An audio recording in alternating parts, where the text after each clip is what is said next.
another 10-minute learning with Brandon. We're going to go over one that I kind of found a little more interesting when I was in respiratory therapy school, and just a little crazy how it all works. It's a genetic disorder, but I'm going to do it, like I said, 10-minute learning with Brandon, and we're going to just go on about talking about cystic fibrosis. So it is, like I said, it's a genetic condition that affects the lungs, digestive system, and other organs in the body.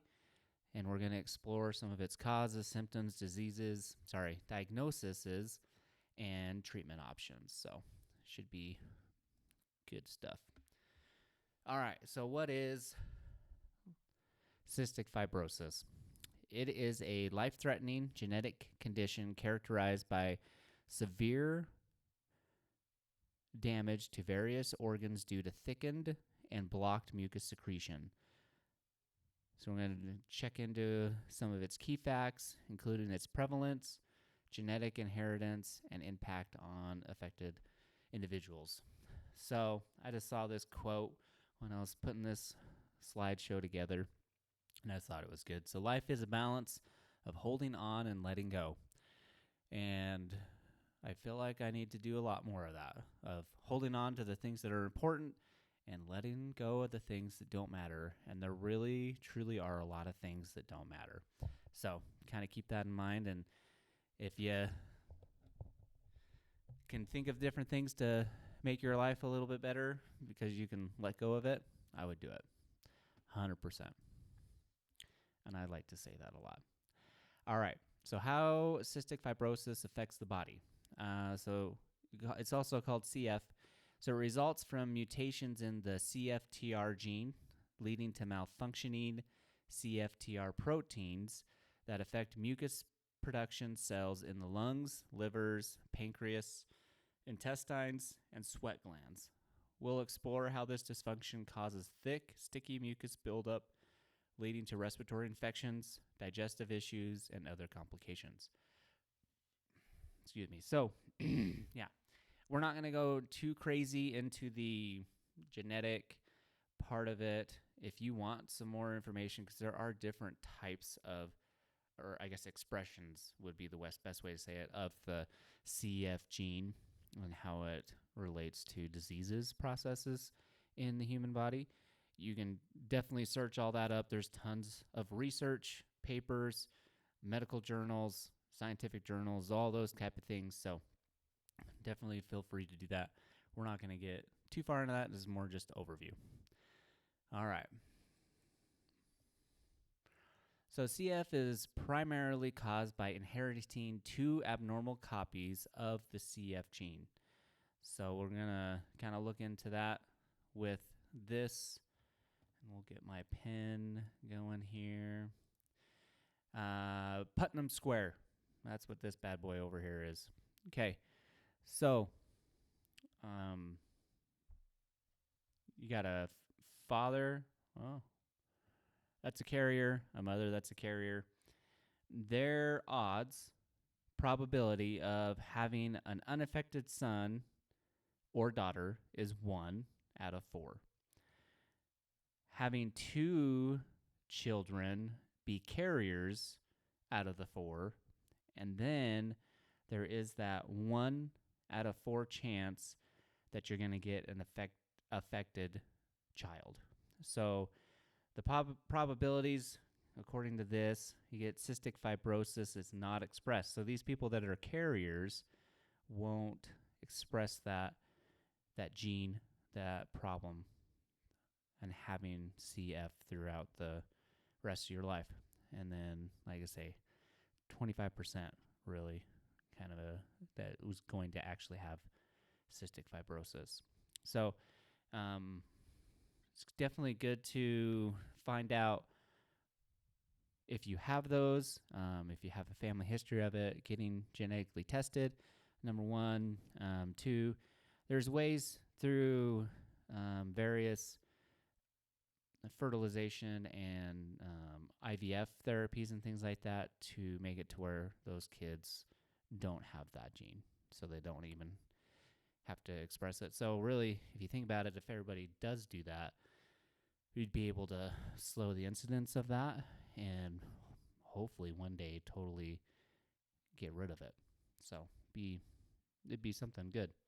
This is a really rough disease on people, life-threatening.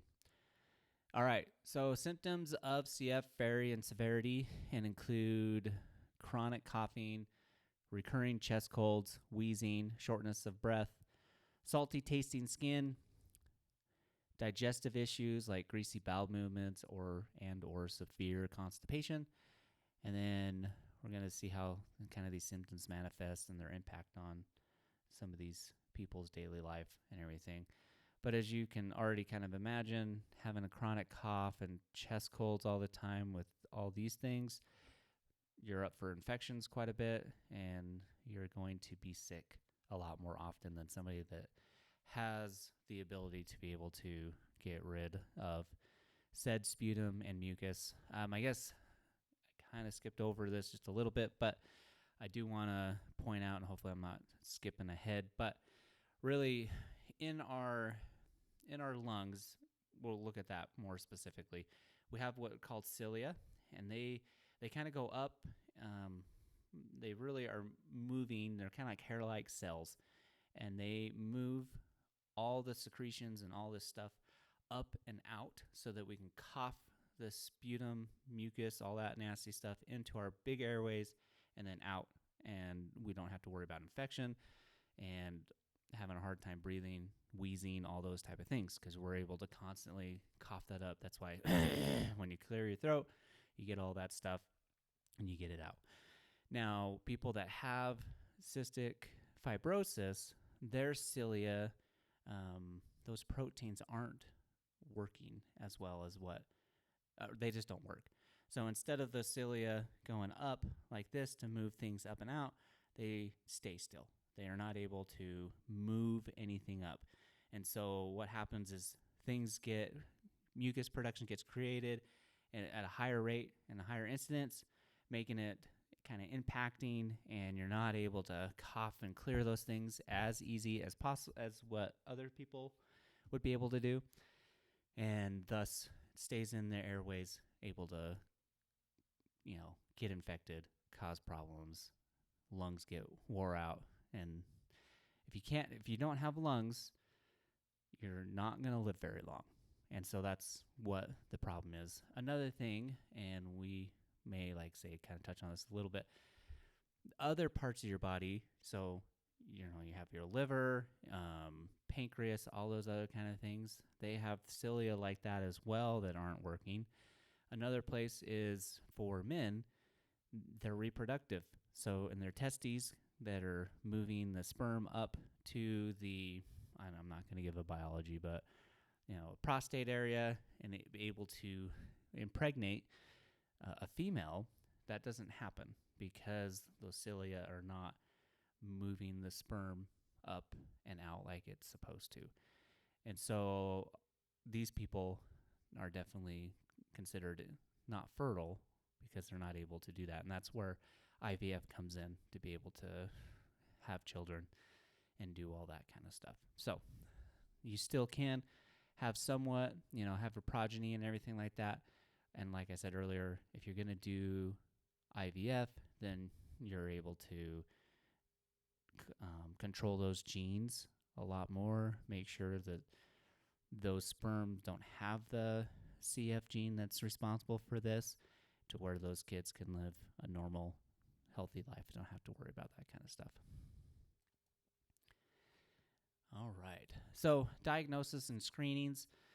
This is very much a childhood disease. A lot of the time it gets diagnosed, if not as a newborn, fairly soon after.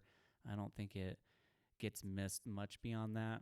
You can correct me if I'm wrong. But so it can be diagnosed through newborn screenings, genetic testing, sweat test. We kind of talked about that, having really salty skin.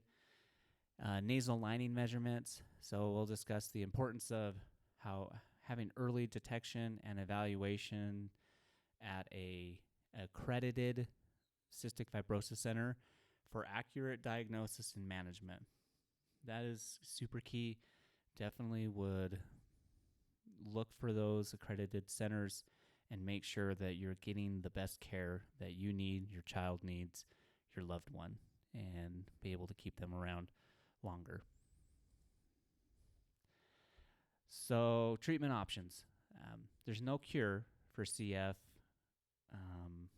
but I have heard of, depending on the depending on the genetic mutation that is expressed, they can do some gene therapy to help out with one that it won't be as bad for the individual, and they're able to live more of a normal life and everything like that. So I work out with a guy that he has cystic fibrosis, and I think he did that gene therapy. I really should ask and maybe even have him on. But he works out, does all the normal things, has a couple of kids, and really is, living his best life. And so he, doing so amazing there. But again, there are some advances in the medical treatment of this particular disease.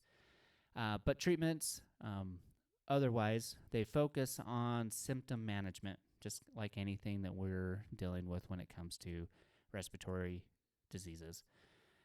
So we're going to be improving the quality of life and slowing down the disease progression. So we'll explore the different treatment modalities. A lot of those include treatments of medications, your corticosteroids, any bronchodilator, any of those kind of things, sometimes some antibiotics as well, airway clearance therapy. So being able to clear those things out is a big thing. So chest CPT, chest physiotherapy for people, be able to put this vest on, and it shakes and vibrates and moves their chest wall all over the place, and able to get the secretions into those large airways so we can then expel that out. Enzyme replacement, we kind of talked about that a little bit. Antibiotics, I jumped ahead. Anti-inflammatories, because everything's going to be super inflamed. And then lifestyle modifications as well.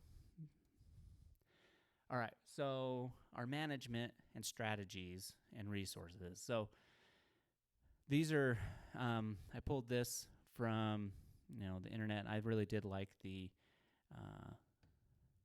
this idea of how your experience, you got leadership, service delivery, engagement, learning, and environment, heard, valued, supported, respected, and carrying together. And so you definitely want a really good team behind you to, make it your best life is really what it is. And having a group of people together to be able to help you out with that is going to be a lot of benefit there. So regular checkups, healthy lifestyle choices, and adherence to a treatment plan. And that's the thing is you really do have to do that treatment plan and take your medications, do the therapies, and make sure you have an active lifestyle. That really, all these things are crucial for managing your CF effectively. So multidisciplinary I was thinking hospital stuff. Multidisciplinary teams, care teams, are there to be able to give you the whole picture, and those type of teams can include your pulmonologist, respiratory therapist, nurses, physical therapist, speech therapist as well, occupational therapy, psychologist. I mean, this is a kind of a rough thing to go through and having to deal with, and so having the expertise of a psychologist would definitely do nothing but benefit you. But all of these people together and being able to have a plan and be able to stick with it and go through with that is going to be just amazing.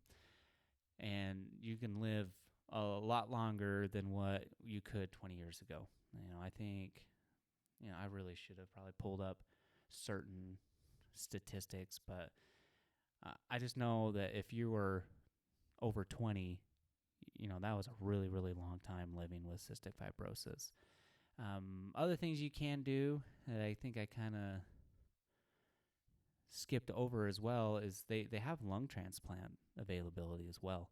And so you have that kind of an option. That's serious surgery and rehabilitation, and you're on autoimmune suppressors, all those kind of things. Immune system repressors, suppressors. And so there, again, just a lot of things kind of going in there, but it's definitely a life-changing type of diagnosis for the patient and also for the family, because there's a lot of commitment and things that you have to do to have a really good quality of life. So, and like I'd said earlier, my last video, I'm going to be pulling a lot of information from the American Lung Association. That's their website. You can pull up all the different respiratory diseases there. I'd highly suggest you go check those things out. They've got a lot of the updated information and all that kind of stuff going on. So, but hey, thanks again for hanging out. Another 10-minute learning with Brandon. You all have a good rest of the day. Thank you.